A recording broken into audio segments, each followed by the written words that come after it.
आप सभी को नमस्कार बंधुओं, कैसे हैं? आशा करता हूँ ठीक होंगे।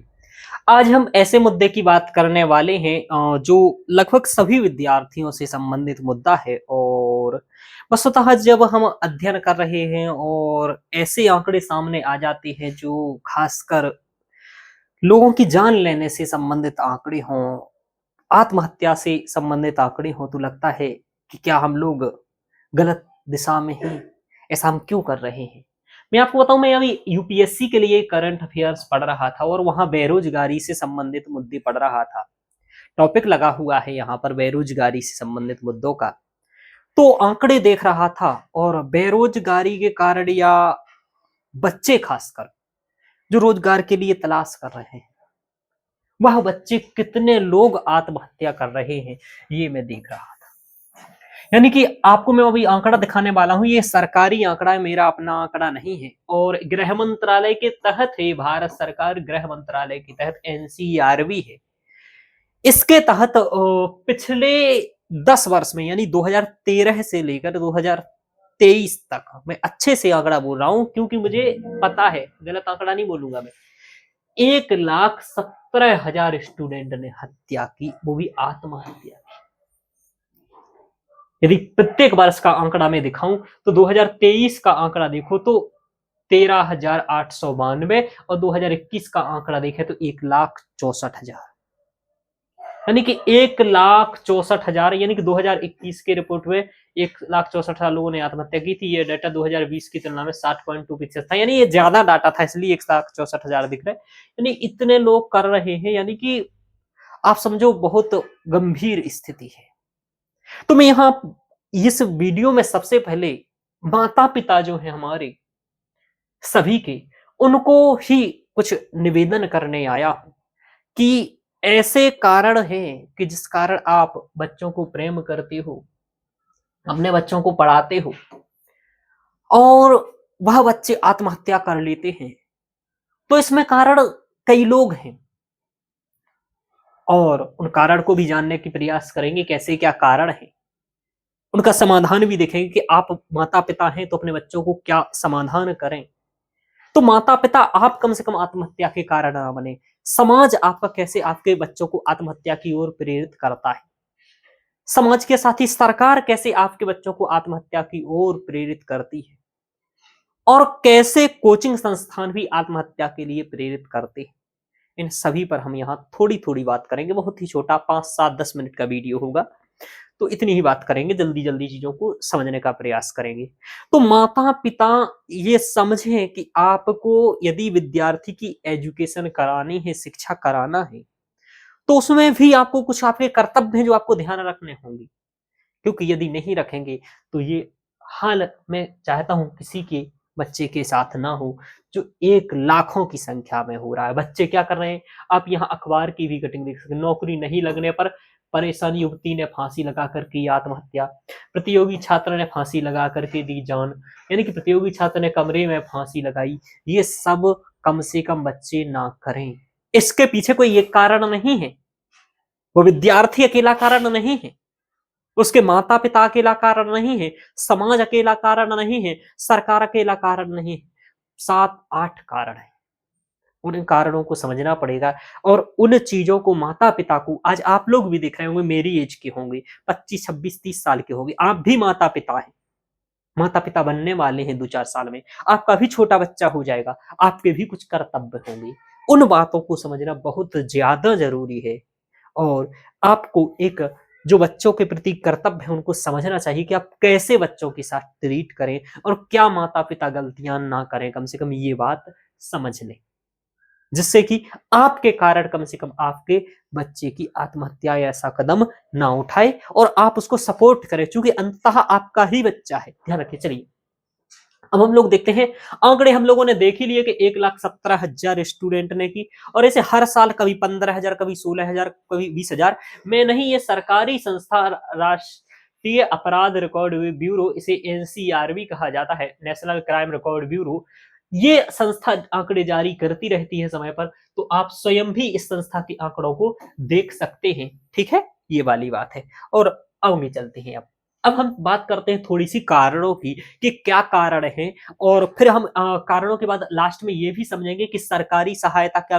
आप ले सकते हैं इस चीज के लिए, टीचरों से कैसे सहायता विद्यार्थी ले सकते हैं, और आप भी यदि किसी के दोस्त हैं और वो डिप्रेशन में है तो उसको आप कैसे बचा सकते हैं। मैं यहाँ कुछ डिप्रेशन के आपको कारण भी बताऊंगा कि क्या डिप्रेशन के कारण होते हैं, और उन डिप्रेशन के कारणों को बता जान करके एक विद्यार्थी ऐसा कर सकता है तो आप उसकी कैसे सुरक्षा कर सकते हैं। यानी कि मित्र भी हैं यदि आपके, तो आपका मित्र ऐसा ना कर पाए, आप माता पिता है तो आपके बच्चे ऐसा ना कर पाए, आपका टीचर है यदि आप, तो आपके बच्चे ऐसा ना कर पाए।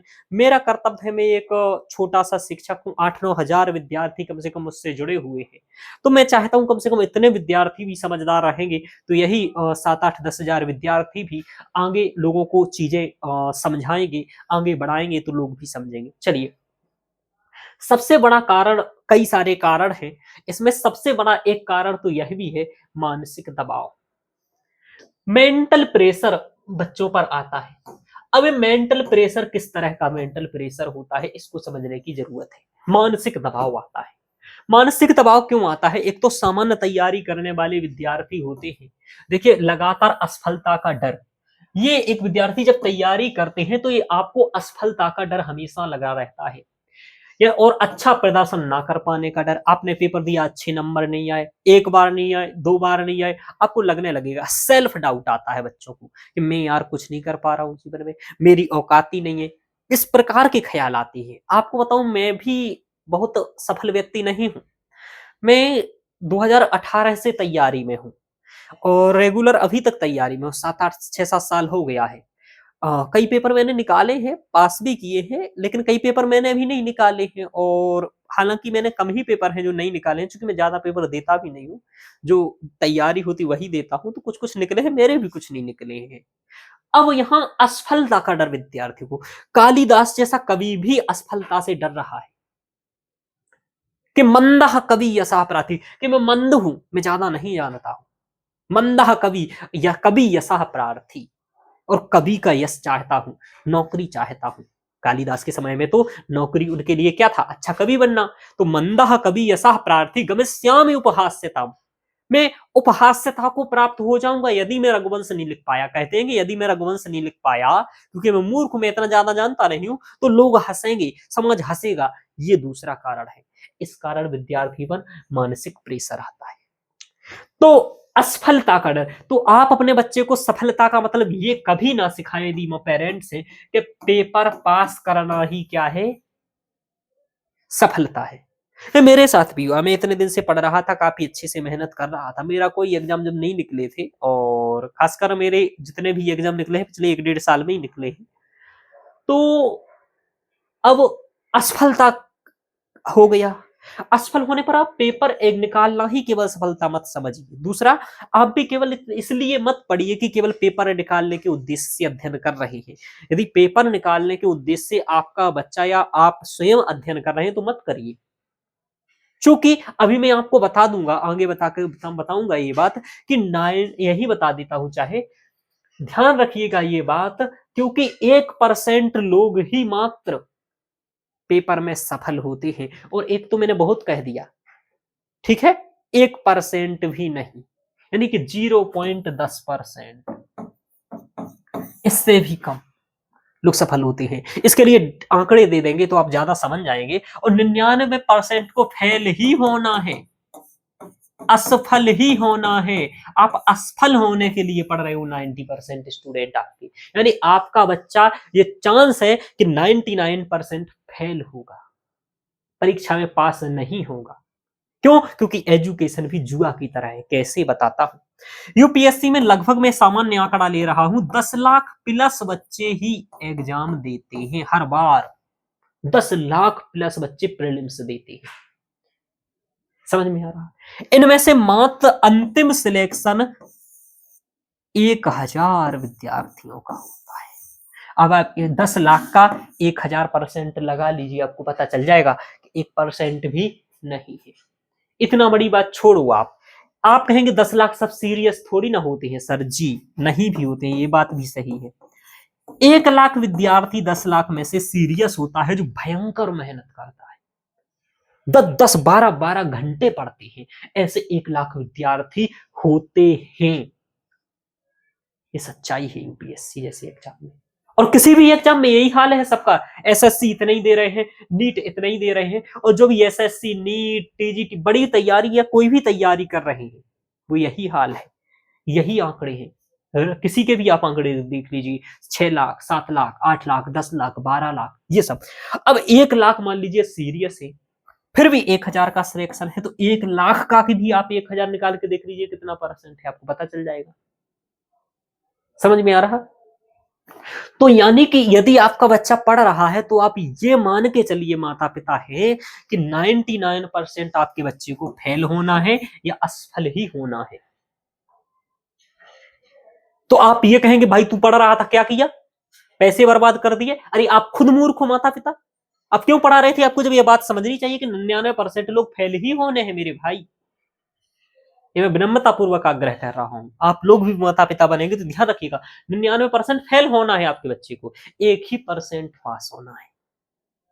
और एक भी नहीं, 0.1%, 0.10% ही हाल है। ये बात बहुत अच्छी सी दिमाग में रखा।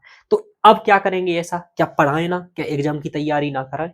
कराइए, लेकिन सिर्फ ये मत कराइए, ये प्रेशर मत बनाइए कि एग्जाम निकालना ही है। नहीं तो समझ में आ रहा है?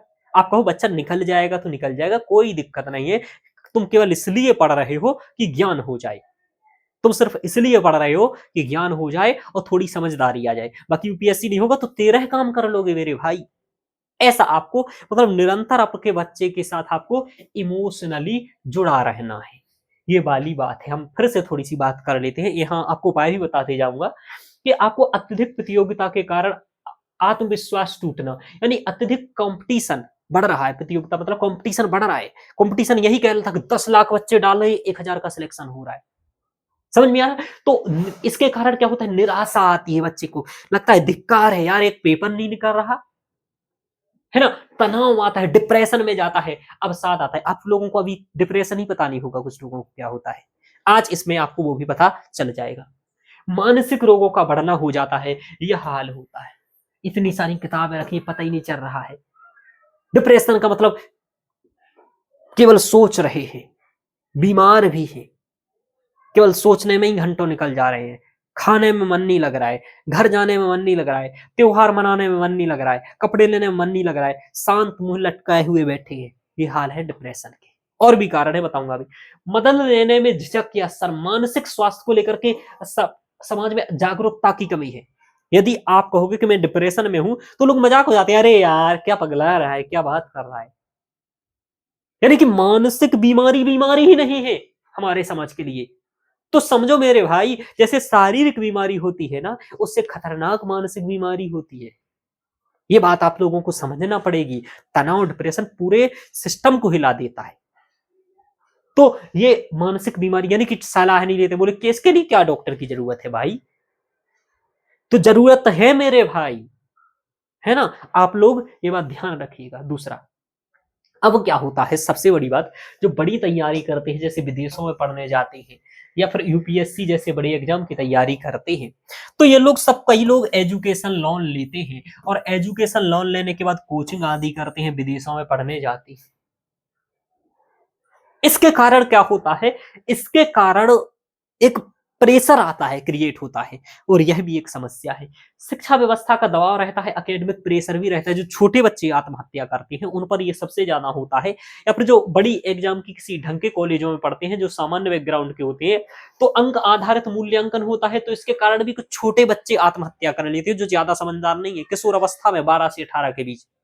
वो क्या करते हैं भाई, उन्होंने कहा उस वो तो भाई 95% लाया, तुम इतना 60 लाए हो। ये तुलना मत कराओ बच्चों की कि वो 95 लाया, ये 60 लाया। समझ में आ रहा? मैं भी 65% लाया था 10th में, यूपीएससी पढ़ा रहा हूं ना। मैं भी 12th में 68% लाया था, यूपीएससी पढ़ा रहा हूं ना। मैं भी ग्रेजुएशन में 72-73 के आसपास, 72 कुछ के आसपास लाया हूं, मैं पढ़ा रहा हूं ना, तैयारी कर रहा हूं। जीआरएफ क्वालिफाई किया ना मैंने, इन सभी से नंबरों से ज्यादा मेरा जीआरएफ में नंबर आया है। तो ये कभी डिसाइड नहीं करता कि आपकी योग्यता क्या होगी। जो 90, जो मतलब मेरे कॉलेज में फर्स्ट आते थे, सेकंड आते थे, आज वो ऐसे ही घूम रहे हैं, जबकि मैं पढ़ रहा हूं। तो ये बात ध्यान रखिएगा, ये कहीं भी मैटर नहीं करता है विद्यार्थियों का, बच्चों का, कि वो यदि अंक अच्छे ला रहे हैं तो वो सफल कर रहे हैं। आप प्रेशर मत डालिए अंकों का। आप वो उन्हें ठीक है इतने नंबर आए, बहुत अच्छा, कोई बात नहीं, आज केक काटते हैं, बढ़िया पार्टी देते हैं, 65% आया, कोई दिक्कत नहीं, अगले बार हुए तो ज्यादा लाना, वरना कोई दिक्कत नहीं, इतना ही लाना। पढ़ तो अपन केवल इसलिए रहे, किस लिए, कि समझ विकसित हो सके। और यदि आपको लगता है कि फिर क्यों पढ़ रहे हो, तो इससे अच्छा मत पढ़ाओ मेरे भाई। 10 तक पढ़ाओ, 12 तक पढ़ाओ, इससे जाके मत ले जाओ बच्चों को। यदि आपको इस चीज का इतना अधिक डर है कि हार जाएगा, नौकरी नहीं मिलेगी, तो मत पढ़ाओ आगे। अब 10-12 तक पढ़ाओ, सामान्य समझ आ जाएगी, पढ़ जाएगा, समझदार हो जाएगा, फिर मत पढ़ाओ आगे हायर एजुकेशन में, नौकरी की तैयारी मत कर पाओ। यदि ये, चूंकि पहले ये ध्यान रख लेना कि नौकरी में 99% फेल होगा बच्चा, 1% ही चांस है कि पास होगा, उससे भी कम चांस है। तो ये ध्यान रखना है। कोचिंग संस्कृति जैसे कोटा, नीट, जेई, अत्यधिक होड़ और अनुशासन या तनाव रहता है, तो यहाँ विद्यार्थी आ जाते हैं कि भाई मैं कवर नहीं कर पा रहा हूँ, ये कवर कर नहीं रहा है। बच्चे परस्पर चूंकि प्रतिस्पर्धा तो करते ही है, ये होता है, घर से फोन आ रहा है, बेटा 1.5 साल हो गया, ये सब बातें। असफलता को कलंक मानना, असफल हो जा रहा है, आप देखते होंगे कुछ टीचर आ जाते हैं, भाई हमारे 4 विद्यार्थी सफल हुए, first rank, second rank, third rank, और बाकी रैंक जो असफल हुए वो 90%, उनकी बात कोई नहीं करेगा। तो ये ध्यान रखिएगा, असफलता को कलंक नहीं मानना है, असफलता ही सफलता है। भाई एक बार असफल होते तो और ज्यादा आप जानते हो, और चीजें सीखने का मौका मिलता है, और अवसर मिलता है।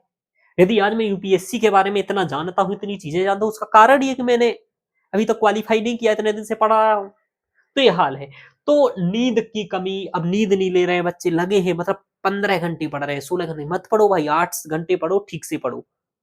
ठीक है, समय की पाबंदी, मानसिक थकान, ये सब है, तो आप मैनेज करो। योगश्चित्त वित्ति निरोधा, सभी से मेरा आग्रह रहे कि योग करो। योग कैसे करना है, एक वीडियो यदि आप लोगों की डिमांड रहेगी तो मैं अगला ला दूंगा कि योग कैसे करना है। योगश्चित्त वित्ति निरोधा, इसका मतलब क्या है, एक यम, नियम, आसन, प्राणायाम, प्रत्याहार, धारणा, ध्यान, समाधि, एक एक समझा दूंगा। इनमें से शुरुआत के जो 5 है वो आपके जीवन से ही संबंधित है। ठीक है, तो उसकी हम लोग बात कर लेंगे।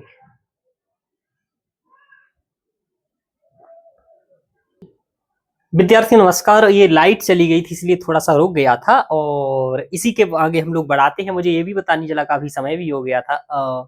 ठीक है, हम लोग स्टार्ट करते हैं, थोड़ा सा जल्दी भी करेंगे अभी। देखिए यहाँ तीसरे और कारण क्या होते हैं, यहाँ पर पारिवारिक कारण होते हैं। यहाँ देख रहे हैं आप, पारिवारिक कारण क्या होते हैं, बच्चे आत्महत्या का कदम उठाते हैं। सबसे बड़ा पारिवारिक कारण ये होता है कि जैसे अभी दीपावली का त्योहार था, बच्चे घर गए, आप देख रहे हो माता पिता पूछ रहे हैं कि बेटा क्या हुआ, का कब तक लगा लोगे नौकरी। ये पारिवारिक कारण विद्यार्थी पर और दबाव डालता है। क्यों डालता है, इसलिए तो विद्यार्थी कभी कभी आपके कह देते हैं मैं नहीं आ रहा हूं दीपावली को। आप घर में जब बच्चे आते हैं तो आप लड़ते हो बच्चों से, लड़ते हो बच्चों से नहीं, मतलब परस्पर लड़ते हो, माता पिता लड़ रहे हैं, बहस कर रहे हैं। इससे बच्चों पर और प्रेशर आता है कि बच्चे समझते हैं कि क्या यार, कुछ नहीं कर पाया, घर की स्थिति वही है, मुझे ये करना था, वो करना था। यानी कि माता पिता की अत्यधिक अपेक्षाएं होती हैं। तो बच्चों से अपेक्षा मत रखो भाई कि ये मेरे लिए नौकरी लगाएगा, ये ऐसा करेगा। आप खुद करो ना अपना। यदि नहीं भी कर पा रहे हो तो फिर ऐसे काम में जब आप भेज रहे हो कि 90% असफलता ही है, तो फिर वहां इतनी अपेक्षा रखो कि 1% अपेक्षा रखो केवल, क्योंकि 1% ही सफलता के चांस है।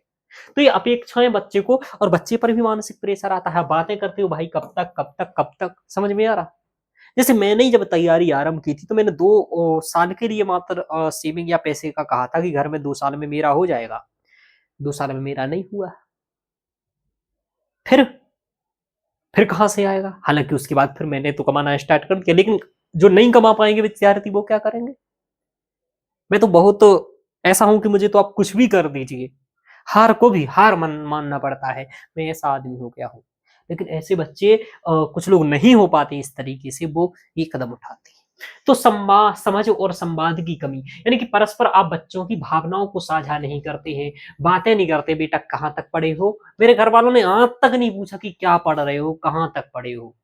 हिस्ट्री पढ़ी है तो हिस्ट्री में क्या होता है, किसी को तो कुछ पता नहीं है। यूपीएससी में कोई समस्या आ रही है, कोचिंग वोचिंग ठीक चल रही है, कोचिंग लेना है क्या, टेस्ट सीरीज लेना, कुछ नहीं पूछा मेरे घर वालों ने। आप पूछे अपने बच्चों से कि बेटा कहाँ तक पढ़े हो, अच्छा बच्चा आज का क्या पढ़ा है आपने, अच्छा राज्य व्यवस्था पढ़ी है, राज्य व्यवस्था में क्या पढ़ा, संसद पढ़ी है। ऐसे बच्चों से थोड़ा सा इंगेज हो उनके साथ, परस्पर समझे। अच्छा तो कुछ समस्या आई है, अच्छा टेस्ट सीरीज कर रहे हो, टेस्ट सीरीज सही लगी या टीचर सही नहीं लगा, सर आपकी आपसे बात करते हैं। यानी आप बच्चों से संवाद करें, उनकी भावनाएं पूछें, उनके बातों से समझें कि बच्चा किस स्थिति में है, उसकी मानसिक स्थिति क्या है। शरीर तो आपको दिख जाता है, बीमार पड़ा तो पड़ गया, तो आप देख ले तो बच्चा बीमार है, इलाज करवा देते हो, लेकिन मानसिक रूप से बीमार बच्चे को कैसे समझोगे। यही चीजें रोज करना पड़ेगी। आर्थिक तनाव एक फीस या पढ़ाई का बोझ भी लाता है, ये मैंने बता ही दिया। घरेलू कलह, पारिवारिक टूटन का असर छात्र के मन पर भी पड़ता है। तो घर में कलह ना करें। माता पिता जब आप बने, आप लोग माता पिता बनने भी वाले होंगे, कुछ जो हमारे विद्यार्थी हैं और कुछ माता पिता हैं ही, चूंकि मैंने कहा है कि माता पिता को दिखाना है ये लेक्चर। तो माता पिता क्या करें कि बच्चों से संवाद करें और घर में ना लड़े माता पिता परस्पर। बच्चों पर ऐसा अपेक्षाएं भी बच्चों से ज्यादा ना रखें, क्योंकि आप देख रहे हो कैसी चीजों में आपने उतारा है। यदि आपको ऐसा ही करना है कुछ तुरंत ही सफलता मिले, तो कोई आप धंधे में, बिजनेस में ऐसा कुछ काम करवाइए जिससे आपको काम मिलने लगे। जैसे कि मेरे यहाँ कई लोग दुकान खोल लेते हैं, कुछ लोग बाल काटने लगते हैं, कुछ लोग मतलब जो काम छोटे स्तर से हो आरंभ हो सकते हैं, वैसे करवाएं। यदि आप इस तरीके के व्यक्ति नहीं है कि इतनी समस्या झेल सकते हैं, क्योंकि नौकरी की तैयारी करना एक जुआ का खेल है, ये ध्यान रखिएगा, ये सच्चाई है। कोई टीचर नहीं बोलेगा, मैं बोलूंगा। क्यों? क्योंकि यही हाल है यहाँ पर। ठीक, आगे चलते हैं। सामाजिक, बस जुए में क्या होता है, थोड़ा सा खराब है, बस यहाँ पर आपको ज्ञान मिल जाता है, लेकिन बाकी आप आर्थिक पक्ष यदि पढ़ाई का देख लेंगे तो आर्थिक पक्ष यही है। कुछ लोग सफल हो जाते हैं, कुछ लोग तो जुए में भी जीत जाते हैं। ठीक है, ध्यान रखिएगा। सामाजिक दबाव एक सोशल प्रेशर है, ध्यान रखिएगा। यानी कि समाज में सफलता ही सब कुछ की धारणा है। सोशल मीडिया पर तुलना भी चलने लगी, दूसरी सफलता देख करके हीन भावना, अच्छी भावना, किसान का बेटा बना आईएएस, केवल कहने को, भेड़ चराने का वाले का बेटा बना आईएएस, बनते भी है। लेकिन आप उनको, उनके माता पिता बहुत संघर्ष करते हैं, पढ़ाई कराते हैं, घर बेच देते हैं, जमीन बेच देते हैं, ऐसे विद्यार्थी हो सकता है बन जाते हैं, और ये लाखों में एक होते हैं। यानी कि 100 किसान जमीन बेच करके पढ़ा रहे हैं, जिनमें से हो सकता है एक का बच्चा आईएएस बन रहा है। तो एक को आप देख लेते हो, बाकी 99 ने जमीन बेची थी, किसान थे, उन्होंने पढ़ाया था और बच्चा नहीं बना, उनका कोई नहीं बताता है आपको। ये बात भी ध्यान रखिएगा। साथियों द्वारा बुलिंग करना या ताना मारना, विद्यार्थी भी, परस्पर दोस्त भी आपको आपका प्रभावित करने का प्रयास करें। ये तो संसर्गजाह दोष गुणाह भवन्ति। ठीक है, और संसर्गणा गुणाह दोष भवन्ति, दोष गुण हो जाते हैं, गुण दोष हो जाते हैं। आपकी संगति का असर बस बहुत अधिक पड़ता है, इसलिए आपको अपने मित्रों को उन्हीं को पास में रखना है। मित्रता का एक आपको सामान्य वो रूल भी बताता हूँ। मित्रता का क्या रूल होना चाहिए? मित्रता का ये रूल होना चाहिए कि सबसे पहले आप लोग दोनों लोग दूर रहेंगे, आप दोनों पास आएंगे। यानी कि दूर आप कहीं के होगे, दूसरा मित्र कहीं का होगा, आप दोनों पास आओगे, आप उसका देख लीजिएगा किस टाइप का है। यदि ठीक टाइप का है तब तो दोस्ती चलने दीजिएगा, यदि ठीक टाइप का नहीं है तो आप इधर निकल जाइएगा और वो इधर निकल जाएगा। आप उसका कॉल ही मत उठाना, उससे ज्यादा मतलब ही मत रखना। मूवी देखने का कहीं मना कर देना, नाश्ता करने कहीं मना कर देना, चाय पीने चलो मना कर देना, गर्लफ्रेंड बनाओ मत मना कर देना, ये सब मना कर देना। धीरे धीरे अपने आप दूरियां अलग अलग हो जाएंगी, यदि अच्छा दोस्त आपका नहीं है। और यदि अच्छा दोस्त है तो बिल्कुल मिल करके चलो, और दोनों चलो, दोनों एक दूसरे के लिए कुल का काम करोगे, आगे बढ़ोगे। तो ये आपको देख लेना है कि आपकी दोस्ती में क्या है। तो ये ग्राफ मैं बहुत अच्छा मानता हूं दोस्ती का, ये वाला। यदि अच्छा है तो साथ चलो, नहीं है तो अलग अलग हो जाओ। और ये होना बहुत आसान होता है, लड़के नहीं, सामान्य आप कम ही बात करो उससे, भाई यार पढ़ रहा हूँ, भाई यार ये कर रहा हूँ, उसके विपरीत करने लगो, छूट जाएगा। चलिए, तो आत्मसम्मान पर चोट, आत्मसम्मान पर मतलब कुछ नहीं निकला पेपर, नहीं निकला तो नहीं निकला। राजा लोगों पर पेपर थोड़ी ना निकलता है, नौकरी थोड़ी करते हैं राजा लोग, तो चुनाव लड़ेंगे, सिलेक्शन नहीं तो इलेक्शन। मतलब कुछ ऐसा करते रहना, अपने आप को मोटिवेट खुद रखना है। आत्म प्रेरणा ज्यादा काम करती है। तो बच्चों को आपको कहना है, जब आपका बच्चा असफल हो जाए, नौकरी ना लगे, तो कहो बेटा तुम नौकरी के लिए नहीं बनो, तुम राजा हो मेरे, तुम्हें हमने राजा की तरह पाला है, तू राजा बनना है। इस तरीके से आप अपने बच्चों को ट्रीट करें, आगे बढ़ाएं। समझ में आ रहा? राजा थोड़ी ना नौकरी करता है, राजा तो बिजनेस करता है, राजा तो ये करता है। यानी असफलता पर आप उसे अन्य मार्ग सुझाएं, या फिर मतलब ऐसा कि असफलता पर उसे ताने मारने की जगह आप उसकी सहयोग करें। अन्य जगह जाना है तो अन्य जगह जाए, दूसरे चीजों में काम कर सके। आदि आदि। ये बात ध्यान रखने की है। चलिए आगे चलते हैं। और सबसे बड़ी एक समझ सामाजिक दबाव, ये समाज, वर्मा अंकल, शर्मा अंकल, है ना, ये सब अंकल खा जाएंगे आपको, तो इनसे बच के रखिएगा, है ना। कॉल ही मत उठाइएगा। मैंने आज तक कॉल ही नहीं उठाया है अपने रिश्तेदारों को। मेरे पास कॉल आता है, मैं उठाता ही नहीं हूँ। क्या करना है उठा करके? मेरे एक समाज वाले इतने अच्छे होते, अगर मेरे समाज वाले, तो मेरे कभी पढ़ाने के लिए 10,000 रुपए देते। आज तक कभी 10,000 रुपए डाला किसी ने कि बच्चा क्या नहीं है, खा लो कोचिंग, चलो मैं बच्चा टेस्ट सीरीज दिलवा देता हूँ, ये समाज आपसे कहेगा टेस्ट सीरीज दिलवा देता हूँ, खाने को दे देता हूँ, कुछ कर बद देता हूँ? नहीं, ये केवल मिठाई खाने आएगा लास्ट में। अरे तुम उसके लड़के हो, हाँ तो है तो क्या कर ले? समझ में आ रहा? ये सब करने आएंगे, तो इनसे थोड़ा सा दूर रहना, इनका कॉल ही मत उठाना। क्या ही कर लोगे, है ना। और कहेंगे चाचा आप क्या कर रहे हो, उन्हीं के बारे में क्वेश्चन करने लगना थोड़ा सा, है ना, कि आपका बेटा भी तो नहीं कर रहा है कुछ, आपके बेटा ने क्या कर लिया, अच्छा अच्छा नौकर बन गया है, हाँ मुझे अंकल जी नौकर नहीं बनना है, मुझे मालिक बनना है। समझ में आ रहा? तो इस तरीके से खुद भी निपटा करूं, मतलब मैं तो ऐसे ही निपटता हूँ लोगों से। भैया आप क्या कर लिए हो, अच्छा कुर्सी कितनी है आपके बैठने की, 2,000 की, मेरी 6 की है। आपकी घड़ी कितने की है, बोले 1,000 की, मेरी 5,000 की है ना। तो हम बिना पढ़े भी सफल हैं। बोले आपको मैथ आता है, बोले नहीं मुझे आता है। आपको हिस्ट्री आती है, नहीं मुझे आता है। आपको इंग्लिश आती है, नहीं मुझे आता है। तो आप रिश्तेदारों से भी निपट लिया करो थोड़ा, किसी ना किसी तरीके से। जो आपको आता है वो उन्हें नहीं आता है, तो थोड़ा सा मोटिवेट रखना है अपने आप को। ये संसार आपको हराना ही चाहता है, क्योंकि मजा आता है हराने में लोगों को।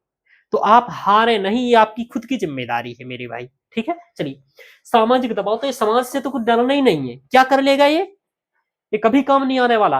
असली काम आने वाले हैं माता पिता में। हमेशा कहता हूं पितरौ परमेश्वर, कि माता पिता ही परमेश्वर हैं। इसलिए तो मैं माता पिता से आपकी प्रार्थना कर रहा हूं, आपके लिए वीडियो बना रहा हूं कि माता पिता को बताएं, क्योंकि यही आपकी सच्चाई सोचेंगे। चलिए आगे चलते हैं। अब देखिए आगे बात ये है, सबसे बड़ा व्यक्तिगत और भावनात्मक कारण होते हैं। कभी कभी ये मत करिएगा, है ना, कि आप लोग प्यार कर बैठते हैं, विद्यार्थी होते हैं और प्रेम कर बैठते हैं, ठीक है, ध्यान रखिएगा। अब ये जब आप प्रेम कर बैठते हैं तो क्या होता है, पढ़ाई करेंगे तो नौकरी मिलेगी, नौकरी करेंगे तो पैसा आएगा, प्यार भी आ जाएगा, सम्मान भी आ जाएगा, और लगभग मजा आ जाएगा आपको। लेकिन इसका एक विपरीत पक्ष होता है। सबसे आकर पहले आप पढ़ाई की जगह प्यार कर लेते हैं। चलो पहले प्यार कर लेते हैं, पढ़ाई तो कर ही लेंगे। ये करते हैं तो क्या आता है, धोखा भी मिल सकता है, चांस है, निराशा भी लग सकती है, अपमान भी लग सकता है। यानी कि प्यार वाला मैटर वैसे ही 0.1% ये भी सक्सेस है। ये भी हाँ कुछ हाल में वो ही है कि हो सकता है 100 में से एक आध की गर्लफ्रेंड बनी रहे, बाकी सबकी तो भागनी भागनी है, ये निश्चित है, ठीक है ना। और तो इसमें आप लोग हंसेंगे, आपको निरा आप हार जाएंगे, तो ये लोग यही तो चाहते हैं, हंसेंगे, माता पिता की आपकी मिट्टी धूल में मिल जाएगी, इज्जत आदि आदि, मानसिक समस्याएं आएंगी, आपको आत्महत्या की इच्छा होगी, चूंकि यही भाग गई। तू नहीं तो कुछ भी नहीं है, ऐसा नहीं करना है ना। इसकी जगह ये ध्यान रखना है कि तू नहीं तो कोई और सही, विकास सर का, है ना, कोई और नहीं तो कोई और सही, बहुत लंबी है जमीन, मिलेंगे लाख हंसी इस जमाने में, सनम तू अकेली तो नहीं। इसका विपरीत कर लीजिएगा कि तू अकेला तो नहीं, और भी मिलेंगे। तो इस चक्कर में मत पड़िएगा। आ रही है तुम आने दो, सस में मर्त्या सस में जायती, पुनः आते रहते हैं जाते रहते हैं लोग इस संसार में। तो आप इस चक्कर में मत पड़ेगी, ये सब, है ना, सीरियस नहीं लेना है इसको। और पहली बात तो ये बिल्कुल करना ही नहीं चाहिए पढ़ाई के समय में, क्योंकि पढ़ाई आपकी बर्बाद कर जाएगा, चाट जाएगा ये। तो आप ये इससे दूर रहें, है ना। चलिए, अब सबसे बड़ी एक चीज और है। अब माता पिता केवल बच्चों ही को दोष ना दें। माता पिता आप लोग ये भी समझो कि आपने वोट क्या लेकर के दिया था, पैसा।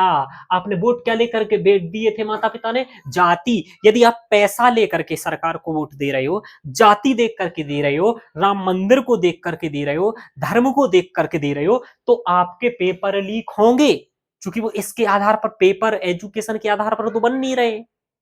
समझ में आ रहा? आप के बच्चे किस आधार पर बन रहे हैं, चुनाव नेता बन रहे हैं किस आधार पर, धर्म, जाति, पैसा। मध्य प्रदेश का ही ले लीजिए, सत्ता वो 29 में 29 सीट सांसद की, देख रहे हो, सब गई। क्यों? क्योंकि महिलाओं को 1250 रुपया महीना मिल रहा है। तो उन्हें उसी का मतलब है कि भाई 1250 महीने का मिल रहा है, पर्याप्त है। देखो ध्यान रखिएगा ये बात कि आप लोग और बच्चा आपका परेशान है, यानी आप लोग बढ़िया पैसे लेकर के आनंद में है ना, और बच्चे यहाँ मर रहे हैं, बच्चों से आपको मतलब। तो यानी कि देख लो पिछले 7 सालों में 70 से ज्यादा पेपर लीक हुए हैं भाई। पहली बात, पेपर ही 2 साल में एक बार हो रहा है, 1 साल में एक बार हो रहा है और लीक हो जा रहा है। अब बच्चे क्या करेंगे बताइए? यानी कि इससे कितने बच्चे, एक मतलब 1.7 करोड़, यानी कि 1,70,00,000, 5 करोड़ बच्चे तैयारी करते हैं एग्जाम की किसी भी तरीके से। तो लगभग 2 करोड़ के आसपास बच्चों पर प्रभाव पड़ा है एग्जामों का, जो 70 से ज्यादा पेपर लीक हुए हैं। अब इसमें से आपका बच्चा आएगा, ये 70% चांस है कि इसमें आपका भी बच्चा होगा साथ में, जिस पर प्रभाव पड़ा होगा। अरे मैं खुद हूं, पिछले बार अभी नेट का पेपर क्लियर 18 जून 2024 को नेट का पेपर वायरल हो गया था, लीक हो गया था। तो मेरा भी नहीं हुआ था उसमें, मेरा अच्छा भी गया था उस बार पेपर, फिर अगले बार दिया, आदि आदि।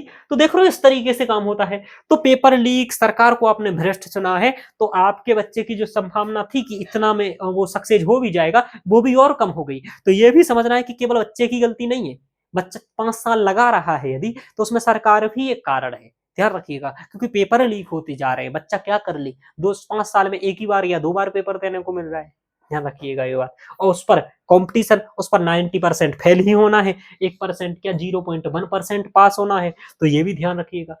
अब इस कारण बच्चा परेशान होता है और प्रेशर में आता है और कुछ ना कुछ उल्टे कदम उठाता है। ऐसे ये सब कारण होते हैं। समाज होता है, माता पिता की लड़ाई तनाव होता है, पैसे का दबाव होता है, समाज का दबाव होता है, दोस्तों के ताने होते हैं, गर्लफ्रेंड का भागना होता है, ये सब होते हैं, जिसके कारण अब क्या होता है, अब आप डिप्रेशन में होते हैं।